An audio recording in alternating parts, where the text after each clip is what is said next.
శ్రీని రామకృష్ణ గారు హాయ్ అండి.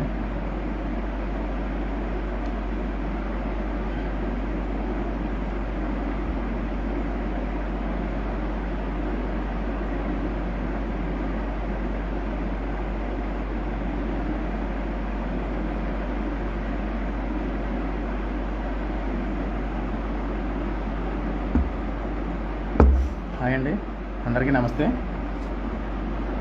నా పేరు సంపత్, జనసేన, ఈస్ట్ గోదావరి. ఓకే, ఇప్పుడు జిల్లాలు మారినాయి కదండి. కోనసీమ జిల్లా, రామచంద్రపురం నియోజకవర్గం, ద్రాక్షారామ అంట.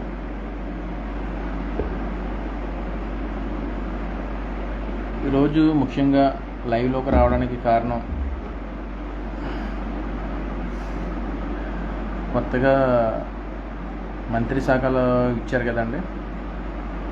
వాళ్ళు మన అధినేత పవన్ కళ్యాణ్ గారి మీద విరుచుకుపడుతున్నారు. దానికోసం ఒకసారి వివరణ ఇద్దామని చెప్పేసి లైవ్ ద్వారా నాకు తెలుసున్న విషయాలు కొన్ని మీ అందరితోనే పంచుకుందామని చెప్పేసి లైవ్లోకి రావడం జరుగుతుందండి.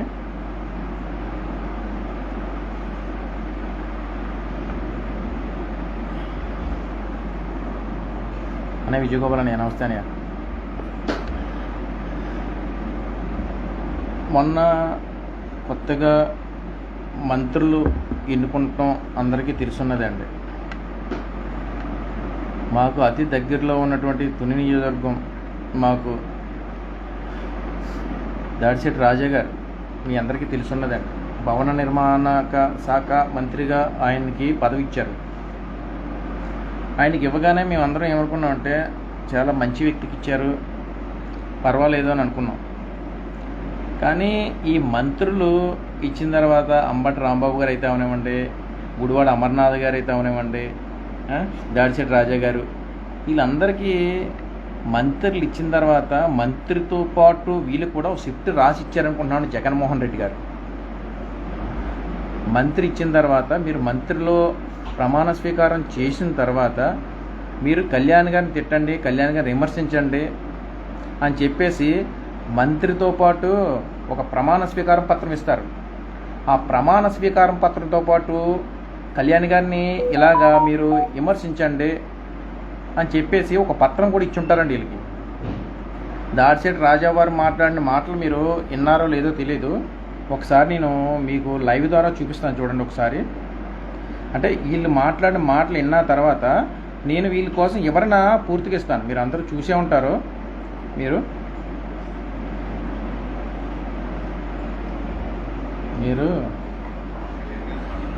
ఈయన మాట్లాడిన మాటలు, ఆయన షిఫ్ట్లు చూడండి కింద. ఆయన ఎన్ని కాగితాలు కింద పెట్టుకుని ఉన్నారో చూడండి ఒకసారి. మాట్లాడేటప్పుడు కూడా ఒక్కొక్క మాటకి ఒక్కొక్క పేపర్, అంటే వీళ్ళకి షిఫ్ట్లు రాసి జగన్మోహన్ రెడ్డి గారు ఇచ్చారేమో అనుకుని మేము అనుకున్నాం. ఎందుకంటే వీళ్ళు మంత్రితో పాటు ఈ కూడా ఇచ్చారండి. అలాగే అంబటి రాంబాబు గారు ఒకరు, అమర్నాథ్ గారు ఒకరు, ముగ్గురు మంత్రుల కోసం ఈరోజు వివరంగా మాట్లాడదాం అనుకుంటున్నాను. అంటే అమర్నాథ్ గారు వచ్చి పరిశ్రమల శాఖ మంత్రిగా ఆయనకి పదవి బాధ్యతలు అప్పచెప్పారు. అలాగే అంబటి రాంబాబు గారి నీటిపారుదల శాఖ మంత్రిత్వంగా ఇచ్చారు. అలాగే మా దాడిశెట్టి రాజా గారికి భవనాల నిర్మాణ శాఖ ఇచ్చారు. వీళ్ళు ముగ్గురు వీళ్ళ పదవులకి ప్రజల చేత ఎన్నుకోబడ్డారంటే అవి ఎలా ఎన్నుకున్నారో ఏంటో ప్రజలకు తెలుసు. ఎలా ఎన్నుకున్నారో ప్రజలకు తెలుసు. మొత్తం మీద గెలిచారు, మీకు పదవులు వచ్చినాయి. పదవులు వచ్చిన తర్వాత ప్రజలకి మీకు ఏవి బాగున్నాయి, ఏవి బాగోలేదు, ప్రజలకి ఏది చేస్తే మంచిది అని చెప్పేసి ఆలోచించాలి. కానీ మంత్రి ఇచ్చిన తర్వాత మాకు వచ్చిన శాఖల ద్వారా మేము ఎంతవరకు ప్రజలకి న్యాయం చేయగలము అని చెప్పేసి ప్రజల్లోకి వెళ్ళాలి తప్ప మంత్రి ఇచ్చిన తర్వాత మా అధినాయకుల మీద పడేస్తారేటండి మీరు అందరూనే. మీరు కొంచెమన్నా అన్నం తింటున్నారంటే మీరు ప్రజలు ఏమనుకుంటారు, మేము ఇలా మాట్లాడుతున్నాము, ఇది మేము మాట్లాడే మాటలు అబద్ధాలని తెలిసి జనాలకు తెలిసిండు కూడా, ప్రజలకు తెలిసిండు కూడా మీరు అంత దారుణంగా మాట్లాడుతున్నారే. మా కళ్యాణ్ గారు నిజాయితీగా మాట్లాడటం, సంస్కారం, సభ్యత నేర్పారండి. దాని మీద మేమందరం కార్యకర్తలు అవనివ్వండి, నాయకులు అవనివ్వండి, ప్రతి ఒక్కరు ఓపిక పెట్టి మీరు ఎంత రెచ్చగొట్టినా, ఎన్ని బాధలు పెట్టినా మేము సైలెంట్గా ఓర్చుకుంటున్నాం. అలాంటిది మా అధినాయకుల జోలికి వచ్చి మా అధినాయకులను విమర్శించే స్థాయికి మీరు ఎదిగారు చూసారా? అది కూడా ఎప్పుడంటే మంత్రి ఇచ్చిన తర్వాత మీరు మాట్లాడుతున్నారు. ఆల్రెడీ పాత మంత్రులు అయిపోయారండి. వాళ్ళు ఎక్కడున్నారో వాళ్ళ పరిస్థితి కూడా తెలియదు చాలామందికి. మీకు మంత్రులు ఇచ్చారన్న పదవి తప్ప, మీకు ఉదాహరణ చెప్తాను చూడండి, గేదెలకి తాడు కట్టి తగిలిస్తారు. అలాగే మీకు మంత్రి పదవి ఇచ్చేసి మిమ్మల్ని అలా కూర్చోబెట్టారని మిమ్మల్ని. మొత్తం అంతా కీ అంతా ఆయన దగ్గర ఉంది. ఆ విషయం మీకు తెలుసు, ప్రజలకి తెలుసు. మంత్రి అన్న పేరు తప్ప ఏంటంటే మీరు ప్రజల్లో ఒకవేళ తెలుసుకోవాలి, ప్రజల్లో హైలైట్ అవ్వాలి, మాకు మంత్రి ఇచ్చారని తెలుసుకోవాలనుకున్నప్పుడు మీరు ప్రజల్లోకి రండి. మీకు ఇచ్చిన శాఖలకి న్యాయం జరిగేలా చూడండి. అంతేగాని మా అధినాయకుల మీద పవన్ కళ్యాణ్ గారి మరి పడి ఏడకండి మీరు. మీకు దమ్ము, నేను ఇవాళ సవాల్ చేస్తున్నాను, మీ ముగ్గురు మంత్రులు కూడా సవాల్ చేస్తున్నాను. మీకు దమ్ము, ధైర్యం, మీకు మగతనాలు ఉన్నాయనుకోండి. మగతనం కోసం ఆల్రెడీ మా సోదరు ఒక అమ్మాయి చెప్పింది మీకు, మీ ఇంట్లో మగతనం చూసుకోండి అని. మీ మగతనాలు ఉంటే మీరు మా పవన్ కళ్యాణ్ గారు కష్టపడినట్టు చెమట ఊర్చి డబ్బులు రూపాయి సంపాదించినట్టు మీరు సంపాదించి ప్రజలకి, అది కూడా రైతులకి 1,00,000 రూపాయల చొప్పున 300 మందికి ఇస్తున్నారే. ఈరోజు మీరు నగ్గారు అంటే, వైసీపీ నగ్గిందంటే కారణం ఎవరో తెలుసా మీకు? ఈరోజు మీకు పదవులు వచ్చినాయంటే కారణం ఎవరో తెలుసా అండి మీకు? పవన్ కళ్యాణ్ గారు. పవన్ కళ్యాణ్ గారు అండి ఈరోజు వైఎస్ఆర్సీపీ అధికారంలో రావడానికి, మీరు కుర్చీలెక్కి కూర్చోవడానికి, వాళ్ళ మంత్రులు రావడానికి మీకు కారణం పవన్ కళ్యాణ్ గారు.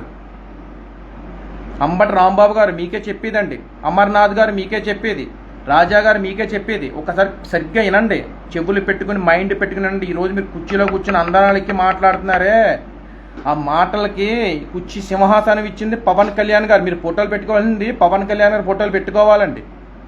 పొత్తు పొత్తు పొత్తు అని వాగుతున్నారు కదా, ఆ పొత్తు లేకే మీరు ఈరోజు వైఎస్ఆర్సీపీ నగ్గింది.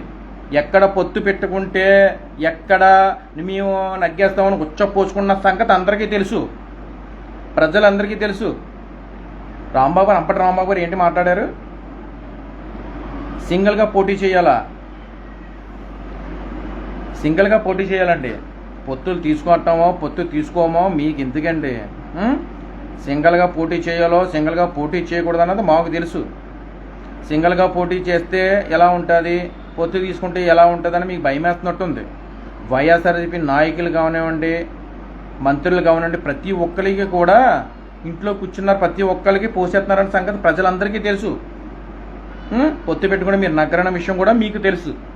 పొత్తు పెట్టుకున్నా పొత్తు పెట్టుకోకపోయినా 2024 వైసీపీ మాత్రం నగ్గదు. ఆ విషయం అధినాయకులు కూడా చెప్పారు, పబ్లిక్గా చెప్పారు. ఎప్పుడైతే మా పార్టీ కోసం పవన్ కళ్యాణ్ గారు ఎప్పుడైతే బహిరంగ సభలో చెప్పారో ఓట్లు చీల్చమని, అప్పటి నుంచి మీరందరూ భయపడుతున్నారన్న సంగతి ప్రజలందరికీ తెలుసండి. అది ఏంటంటే ఒక విషయాన్ని ముందు చెప్పాల్సింది, పొత్తు పెట్టుకోవడానికి ప్రపంచ రికార్డులు అని చెప్పేశారు కదా. ప్రపంచ రికార్డు స్థాయిలో పవన్ కళ్యాణ్ మించింది లేదని చెప్పేసి అమర్నాథ్ గారు ఏదో మాట్లాడారండి. సార్ మీ అంత గొప్ప వాళ్ళని కాకపోవచ్చు కానీ పవన్ కళ్యాణ్ గారి కోసం ఫోటోలు తీసుకోవడానికి, పవన్ కళ్యాణ్ గారి పక్కన ఉండడానికి మీరు అప్పుడు తహతహలపడ్డ విషయం ప్రజలందరికీ తెలిసినదే అండి. ప్రపంచ రికార్డు అన్నది మీరు అన్నది కరెక్టే అండి, మీరు అన్నది వాస్తవం. ప్రపంచ రికార్డు అన్నది దేనికి ప్రపంచ రికార్డు అండి? రైతులు ఆత్మహత్య చేసుకున్న దానికి ఒక్కొక్క కుటుంబానికి 1,00,000 రూపాయలు ఇచ్చినటువంటి మహానుభావుడు మా అధినాయకులు పవన్ కళ్యాణ్ గారు. ఎక్కడైనా చూపించండి ప్రపంచ రికార్డులో, ఎక్కడన్నా సరే, ఏ అధినాయకుడన్నా సరే, ఎవరికన్నా ఎక్కడన్నా తన సొంత కష్టార్జితంలో ఇచ్చిన దాఖలు ఎక్కడన్నా ఉందా చెప్పండి? ఉండదు. మీరు చెప్పలేరు, మీరు ఇవ్వలేరు. ఇవ్వలేక ప్రజల్లో ఆయన దేవుడు అవుతున్నాడు కాబట్టి మీకు ఏడుపండి. ఆ ఏడుపుని ఏంటంటే మీరు వేరే రకంగా తీసుకెళ్దామని చెప్పి మీరు ఎంత మాట్లాడినా, ఎంత మైకుల ముందుకు వెళ్ళినా, ఎంత డిబేట్లు ఇచ్చినా, ఎంత లైవ్లు ఇచ్చినా జనాలకు తెలుసండి. మీరు ప్రజల కోసం మాట్లాడండి. ప్రజలు నిత్యావసర వస్తువులు పెరిగినాయి, రోడ్లు బాగలేదు, పెట్రోలు, డీజిల్, విద్యుత్తు, కరెంట్ ఛార్జీలు, వీటి మీద మీకు దమ్ము ఉంటే మీ ప్రభుత్వంలో ఉన్నటువంటి వైఎస్ఆర్ పార్టీ, మీ రాజశేఖర రెడ్డి గారిని రాజశేఖర రెడ్డిని చూసే జగన్మోహన్ రెడ్డి గారు ఓట్లు వేశారు. మీ జగన్మోహన్ రెడ్డి గారిని అడగండి, ప్రజలు ఎలా ఉన్నారు, ఇలా బాధపడుతున్నారు, మాకు మంత్రులు ఇచ్చారండి, ప్రజలు న్యాయం జరగాలి, ఈ రేట్లు తగ్గించాలి, ఇలా చేయాలని అయ్యి అడగండి. అంతేగాని మా అధినాయకుడి మీద పడి ఆడకండి. మాకు నోరు ఉన్నాయండి, మేము మాట్లాడగలం, పచ్చి బూతులు మాట్లాడగలం, కానీ మాకు సంస్కారం అడ్డు వస్తుందండి. అర్థమైందండి? ప్రపంచ రికార్డులు మీరు పొత్తులు పెట్టుకోవడం కోసం అమర్నాథ్ గారు మీరు మాట్లాడకండి. మీ స్థాయిని మించి మీరు మాట్లాడకండి సార్. అర్థమైందండి? మీ స్థాయిని మించి మాట్లాడకండి. ఈరోజు మీరు మంత్రి అవ్వచ్చు, మంత్రికి ఇచ్చే వాల్యూ, మంత్రికి ఇచ్చే గౌరవం మేము ఇస్తామండి. కానీ ఏంటంటే స్థాయి మర్చిపోయి మా అధినాయకుల జోలికి వచ్చి మా అధినాయకులు విమర్శించే స్టేజ్కి మీరైతే రాలేదండి. అర్థమైందండి? మేము విమర్శించగలం, మీ బయోడేటా మేము తీయగలం, మీ నాన్నగారు బయోడేటా మేము తీయగలం, మీ నాన్నగారు ఏ వ్యాధితో అయితే చనిపోయారన్న విషయాలు మాకు తెలుసు, అక్కడ గుడివాడలో ఉన్న జనాలు ప్రతి ఒక్కరికి తెలుసు. అంటే పెళ్ళిళ్ళ కోసం కూడా మాట్లాడుతున్నారు. వ్యక్తిగతం జోలికి వచ్చారనుకోండి, మేము మీ ఫ్యామిలీ వ్యక్తిగతాలకు వెళ్ళొచ్చు, కానీ మేము వెళ్ళమండి. మీరు చేసిన తప్పుకి మీ ఫ్యామిలీని మేము విమర్శించాం. అర్థమైందండి? మీకు పిల్లలున్నారు, మీకు ఫ్యామిలీలు ఉన్నాయి, ఆ విషయాలు మాకు తెలుసండి. దాన్ని కొంచెం అదుపు పెట్టుకొని, నోరు అదుపులో పెట్టుకొని మాట్లాడుతూ నేర్చుకోండి. అమర్నాథ్ గారు మీ బయోడేటా ఫ్లెక్స్లు కట్టచ్చండి. అక్కడ గుడివాడలో ప్రతి ఒక్కరూ కూడా ఫ్లెక్స్లు కట్టి అమర్నాథ్ గారు భాగవతం ఏంటన్నది ప్రతిదీ చెప్పచ్చు. ఏ స్థాయి నుంచి ఏ స్థాయికి, వార్డు నెంబర్ నుంచి ఏ స్థాయికి వచ్చారో, ఏంటి, ఎన్ని పార్టీలు మీరు మారి వచ్చారో అన్నది ప్రతి ఒక్కరికి తెలుసున్న విషయమే. ఒకసారి నోరు అదుపులో పెట్టుకొని మాట్లాడుతూ నేర్చుకోండి సార్ అమర్నాథ్ గారు. ఏమండి? ఒక సామాన్య కార్యకర్తగా నేను మీకు సవాల్ చేస్తానండి. మీకు దమ్ము, ధైర్యం, ఇంకా మాట్లాడచ్చు, ఆ లాంగ్వేజ్ మాట్లాడుకోవడం తప్పు, మీకు ఉంటే కనుక మా పవన్ కళ్యాణ్ గారు చేసినట్టుగా కష్టార్జితంతో కష్టపడి సంపాదించిన డబ్బులు 1 కోటి రూపాయలు ఇవ్వండి. 1 కోటి రూపాయలు ఇవ్వండి. మీకు చేత కాదండి. ఆయన మహానుభావుడు కాబట్టి మా అధినాయకులు మాకు దేవుడు, మీకు దేవుడు, మీ అంతరాత్మ గుండెల మీద చేసుకుని చెప్పగలరు మీరు. పవన్ కళ్యాణ్ గారు చేసే పనులన్నీ కూడా చాలా మంచి మాటలని, చాలా మంచి సేవా కార్యక్రమం మీకు కూడా తెలుసు. ఏంటంటే మీ ప్రభుత్వాన్ని మీరు నిలబెట్టుకోవాలని చెప్పేసి మీ ఇష్టం వచ్చినట్టు మాట్లాడుతున్నారు తప్ప, అది ప్రతి వైఎస్ఆర్సీపీ నాయకులు ప్రతి ఒక్కరికి తెలుసు. పవన్ కళ్యాణ్ చాలా మంచి చేస్తున్నారు, ఆయన కష్టార్జితంలో డబ్బులు ఇస్తున్నారన్న విషయం మీకు తెలుసు. కానీ ఏంటంటే ఒప్పుకోరు కదా మీరు, ఆ విషయం మీరు ఒప్పుకోరు. మీకు దమ్ము ధైర్యం ఉంటే మీరు కూడా పవన్ కళ్యాణ్ గారు ఇచ్చినట్టు డబ్బులు ఇచ్చినట్టు మీ సొంత డబ్బులు ఇవ్వండి. అప్పుడు మీకు హ్యాట్సాప్ చెప్తాం. మేము కూడా జనాలకు మంచి చేస్తే మేము హ్యాట్సాప్ చెప్తాం. మా దేవుడికి నమస్కారం కాదు, శిరస వంచి ఒక్క ఆదేశం ఇచ్చారంటే పవన్ కళ్యాణ్ గారు, మేము దేనికైనా సిద్ధమండి. మేము దేనికైనా సిద్ధం. అందుకే లాస్ట్ ఫైనల్గా అమర్నాథ్ గారు మీకు ఒక విషయం చెప్తున్నానండి. నోరు అదుపులో పెట్టుకొని మాట్లాడుతూ నేర్చుకోండి సార్. మంత్రి ఇచ్చారు కాబట్టి మీకు ఆ పరిశ్రమలు ఎలా ఉన్నాయి, అవి ఎలా ఉన్నాయి దాని మీద ఫోకస్ చేసి ప్రజలకి మంచి జరిగేటట్టు చూడండి. ఏమండి? ఓకే. తర్వాత అంబటి రాంబాబు గారు వచ్చి ఆయన సినిమా తీస్తారా అని అడిగారు. అంబటి రాంబాబు గారు పవన్ కళ్యాణ్ గారు సినిమాలు తీస్తున్నారు, మీరు పచ్చాంగా మాకు సినిమాలు తీయక్కర్లేదండి. కావాలంటే మీ బయోడేటా కోసం, మీకోసం మా ఉన్న జనసైనికులు అవనివ్వండి, నాయకులు అవనివ్వండి, ఇన్ఛార్జీలు అవనివ్వండి, ప్రతి ఒక్కరు కూడా మీ మీద సినిమాలు తీయకుండా చూసుకోండి. ఎందుకంటే ప్రతి ఒక్కరి మీద సినిమా తీయచ్చు. ఏంటంటే మా కళ్యాణ్ గారు కష్టపడి సినిమాలు తీసి ఒక ఇండస్ట్రీ నడుతుందండి ఆయన మీద. మీకు తెలుసో తెలీదో, ఆయన కష్టపడి సినిమా తీస్తే ఆ సినిమా వెనకాల ఎన్ని ఫ్యామిలీలు నిలబడుతున్నాయి, ఎన్ని ఫ్యామిలీలు బతుకుతున్నాయో మీకు తెలుసా? మీకు తెలియదులేండి. ఎందుకంటే మీరు కష్టపడి సంపాదించలేదు కదా. భూదందాలు, భూ కబ్జాలు, సెటిల్మెంట్లు ఇవి చేశారు కాబట్టి కష్టార్జితం అంటే మీకు తెలియదండి. కష్టార్జితం కోసం మీరు మాట్లాడకండి సార్, సినిమాల కోసం మీరు మాట్లాడకండి. అర్థమైందండి? మీకు ఎప్పుడూ కూడా నోరు ఉంది కదా అని చెప్పేసి ఇష్టం వచ్చినట్టు ప్రతి మంత్రులు మాట్లాడుతున్నారు. మాకు నోరులు ఉన్నాయండి, జన సైనికులకు నోరులు ఉన్నాయి, నాయకులకు నోరులు ఉన్నాయి. ఏంటంటే మాకు సంస్కారాలు అంటూ మా పార్టీ నేర్పిందండి. మా అధినాయకులు నేర్పారు కాబట్టి మేము సహనంతో ఊపుతూ ఉంటున్నాం. లేదంటే మేము మాట్లాడతామండి. అంబటి రాంబాబు గారు, ఆ ప్రాజెక్టులు ఎలా ఉన్నాయి, ఇప్పుడు కట్టిన పోలవరం ప్రాజెక్టులో వాటి కోసం ఆలోచించండి సార్. ఇప్పుడు పోలవరం ప్రజలు మేమేంత దుమ్మెత్తిపోయకుండా చూసుకోండి. అక్కడున్న ప్రజలందరూ కూడా తీవ్ర ఆందోళనతో ఉన్నారు. వాళ్ళకి నష్టపరిహారాలు ఇవ్వలేదంట, అవి ఆలోచించండి. దాని మీద ఫోకస్ పెట్టండి. మీకు మంత్రి ఇచ్చిన తర్వాత, ఫస్ట్నే మంత్రి ఇచ్చిన తర్వాత ప్రజలకు మంచి చేయాలని కోరుకోవాలి తప్ప ఇలాంటి లేనిపోయిన ఆర్బంటాలు నోరు ఉంది కదా మీ ఇష్టం వచ్చినట్టు మాట్లాడకండి. మీ ఇష్టం వచ్చినట్టు మాట్లాడితే ఎవరు ఊరుకోరు సార్ ఇక్కడ. ఇంకోటి మీరు ఏదో అన్నారండి, దత్తపుత్రుడు అని చెప్పేసి నారా చంద్రబాబు దత్తపుత్రుడు అన్నారు కదా. దత్తపుత్రుడు అనేది మా కళ్యాణ్ గారు మనం చెప్పారు చేశారండి. సిబిఐ దత్తపుత్రుడు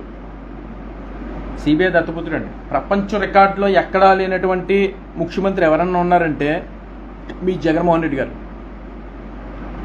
ప్రతి శుక్రవారం కోర్టుకు వెళ్ళాలి. ఎవరికి దత్తపుత్రుడు అన్నది మీకు చెప్పక్కర్లేదు, పబ్లిక్గా ప్రతి ఒక్కరికి తెలుసు. మా చేత కూడా మీరు అనిపించకండి. మీరు లైవ్లోకి వచ్చి మాట్లాడితే మేము లైవ్లోకి వచ్చి మాట్లాడతాం. మీరు ఏమండి అంటే మేము ఏమండి అంటాం. మీరు తిట్టారనుకోండి, మేము 4 తిట్టగలం. సంస్కారం నేర్చుకోండి సార్. మీరు సంస్కారం నేర్చుకోండి, అర్థమైందండి. చిన్న చిన్న పిల్లల చేత, మాలాంటి వాళ్ళ చేత మీరు అనిపించుకోకండి సార్. మీరు ఒక స్థాయిలో ఉన్నారు, ఒక మంత్రి స్థాయిలో ఉన్నారు. అటువంటి వారు మీరు ప్రజలకు మంచి చెయ్యాలని కోరుకోండి తప్ప మీకు ఇష్టం వచ్చినట్లు మాట్లాడకండి సార్. అంబటి రాంబాబు గారు. తర్వాత ఇంకో విషయం అండి, ఫ్యామిలీ జోలికి పర్సనల్ జోలికి వస్తే మీ ఫ్యామిలీ జోలికి మీ పర్సనల్ జోలికి కూడా మేము వస్తాం. అది ఒకసారి గుర్తుపెట్టుకోండి. అలాగే ముఖ్యంగా ఏంటంటే మా జిల్లాలో ఉన్నటువంటి దాడిశెట్టి రాజా గారి కోసం మాట్లాడతానండి. ఆయన కోసం కూడా మాట్లాడాలి. ఎందుకంటే నిన్న రోజు కూడా ఈ ముగ్గురు మంత్రులు కూడా ఇష్టం వచ్చినట్టు మాట్లాడుతున్నారు. అందరికీ తెలుసున్న విషయమే. దాడిశెట్టి రాజా గారికి ఫస్ట్ మంత్రి ఇచ్చిన తర్వాత చాలా మంచి వ్యక్తి, మంచి వాళ్ళకి ఇచ్చారని అనుకున్నామండి. ఈరోజు దాడిశెట్టి రాజా గారు అంటే మాకు ఇలాంటి వాళ్ళకి ఇచ్చారేంటి మంత్రి, భవన నిర్మాణ శాఖ ఇచ్చారు, ఇలాంటి ఆయనకి ఇచ్చారేంటి అన్న స్థాయికి దిగజారిపోయారండి మీరు. కౌలు రైతుల కోసం మీరు మాట్లాడారు కదా. మీరు జగన్ గారు జై జగన్ గారు అన్న నినాదాలు వినిపించినాయని చెప్పారు కదా పవన్ కళ్యాణ్ గారి మీటింగ్లోనే. మీరు వచ్చి చూసారండి ఎక్కడన్నాను? ఇంకా మీ జగన్ గారి మీటింగ్లోనే జై జనసేన పవన్ కళ్యాణ్ నాయకత్వం వద్దులన్న మాటలు చాలా వచ్చినాయి. అవి ఫోకస్ పెట్టుకోండి ముందు. మీరు అవి చూసుకోండి. కౌలు రైతుల కోసం, రైతులు బాగుండాలి. ఎక్కడ మీకు ఇది జగన్మోహన్ రెడ్డి గారి పరిపాలన వచ్చిన తర్వాత రైతులకి అందరికీ మంచి జరుగుతుందని చెప్పారు. ఎక్కడ జరిగిందండి? ఒక్క చోట చెప్పండి రాజా గారు. మీకు మంత్రి ఇచ్చిన తర్వాత గట్టిగా అయితే నెల కూడా అవ్వకుండానే మీకు ఇన్నిసార్లు రైతుల కోసం మాట్లాడే మంత్రి ఎక్కడ ఉన్నాడండి? ఆయన ఎందుకు మాట్లాడట్లేదు? రైతులు ఆత్మహత్యలు చేసుకుని ఇంతలా చేస్తుంటే మరి మంత్రి ఎందుకు మాట్లాడట్లేదు? అసలు మంత్రి ఉన్నాడా? ఈ వ్యవసాయ శాఖ మంత్రి ఉన్నాడా లేడండి? ప్యాకేజ్ స్టార్ అంటున్నాడు. ప్యాకేజ్ స్టార్ అంటే మీరు చూసారా? ఎమ్మ మొగుడు ఎవడిచ్చాడండి? ప్యాకేజ్ స్టార్ అని ఎమ్మ మొగుడు ఎవరైనా ఇచ్చాడా? మీరు చూసారా? మీరు ఎవరైనా వచ్చి చూసారండి ప్యాకేజ్ ఇవ్వడం? మీ ఇష్టం వచ్చినట్టు ప్యాకేజ్ స్టారు, మేము బొక్కలో సారు ఏంటంటే ఇది మాట్లాడుతున్నారు మీరు మాట్లాడాలనుకుంటున్నారు ఏంటి? మీరు ఏమైనా చూసారండి? వచ్చి నిరూపించండి. ప్యాకేజ్ స్టార్ అన్నారు కదా, ప్యాకేజ్ తీసుకోండి, నిరూపించండి. మీకు దమ్ముంటే నిరూపించండి. దాడిశెట్టి రాజా గారు మాట అనే ముందు నిలబెట్టుకోండి, మాట అనే ముందు నిరూపించండి. మీరు ఎదర షిఫ్ట్లు పెట్టుకుని చేసుకుంటాలో కాదండి. మీరు ప్రతి మాటకి కూడా మీరు చూసుకునే పేపర్లు చూసారో లేదో మీకు చూపిస్తాను. మీరు షిఫ్ట్లు రాసుకుని మాట్లాడతాం, మీ షిఫ్ట్లు రాసుకుని మాట్లాడమండి. జరిగిన వాస్తవాలు మాట్లాడతాం. మేము జరిగిన వాస్తవాలు మాట్లాడతాం.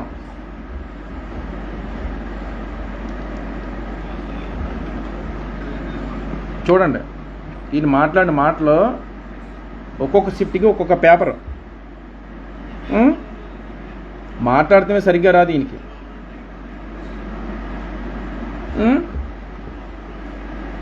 ఈయన ప్రజల కోసం మంచి చేయండి. క్రమశిక్షణతో మేము ఉన్నాం కాబట్టి నోరు మూసుకొని ఉంటున్నాం సార్. ముగ్గురు మంత్రులకి కూడా మేము చెప్పేది ఏంటంటే, అమర్నాథ్ గారికి, అంబటి రాంబాబు గారికి, దాడిశెట్టి రాజా గారికి, మీరు ప్రజల కోసం మంచి చేయాలి, ప్రజలకు చేయాలన్న ఆలోచనతో ఉండండి. అంతే తప్ప మీ ఇష్టమైన మాట్లాడారనుకోండి, మేము కూడా చాలా మాట్లాడవలసి వస్తుందండి. ఏమంటే అన్ని హామీలు ఇచ్చేశారండి జగన్మోహన్ రెడ్డి గారు. చెప్పినవన్నీ నెరవేర్చేశారు. రైతుల కోసం కూడా అన్నీ చేసేశారు అని చెప్పేసి మా దాడిశెట్టి రాజా గారు చెప్పారండి. హామీలు ఏం నెరవేర్చారన్నది ప్రజలకు తెలుసు, మీకు తెలుసు. ఏ హామీ నిలబెట్టలేదు, ఏ హామీలు ఇచ్చినవన్నీ నిలబెట్టలేదు. అక్కడ దాకా ఎందుకండి? హామీలు అంటున్నారు కదా, నిలబెట్టారు అంటున్నారు కదా హామీలు. మా రామచంద్రపురం నియోజకవర్గంలో కే గంగవరం మండలంలో వాటర్ బాటిల్ ఇలా పెట్టుకొని ర్యాలీలో చూపించారండి జగన్మోహన్ రెడ్డి గారు వాటర్ ప్రాబ్లం కోసం. అది ఇప్పటికి ఇంకా మాకు ఇక్కడ సమస్య తీరలే. అప్పుడు ప్రజలను మోసం చేసి మీకు నేనున్నాను, మీకు ఆదుకుంటాను అని చెప్పి బాటిల్ పెట్టుకుని చూపించాడండి. ఇక్కడ అవి వాటర్ తాగడానికి కూడా పనిచేయవు. రొయ్యల చెరువులు, చేపల చెరువులు వేసేసి ఇక్కడ ఉన్నట్టు ప్రజలు తాగడానికి తాగునీటి సమస్యపై మేము పోరాడాం. అది నెరవేర్చలేదే. మా నియోజకవర్గంలో మాకే ఒక సమస్య నెరవేర్చలేనప్పుడు ఇంక ఎన్ని నియోజకవర్గాల్లో ఎక్కడ నెరవేర్చాడండి ఆయన? హామీలు ఇచ్చే ముందు ఏం హామీలు నెరవేర్చారని చూసుకోండి సార్ ముందు. అర్థమైందండి?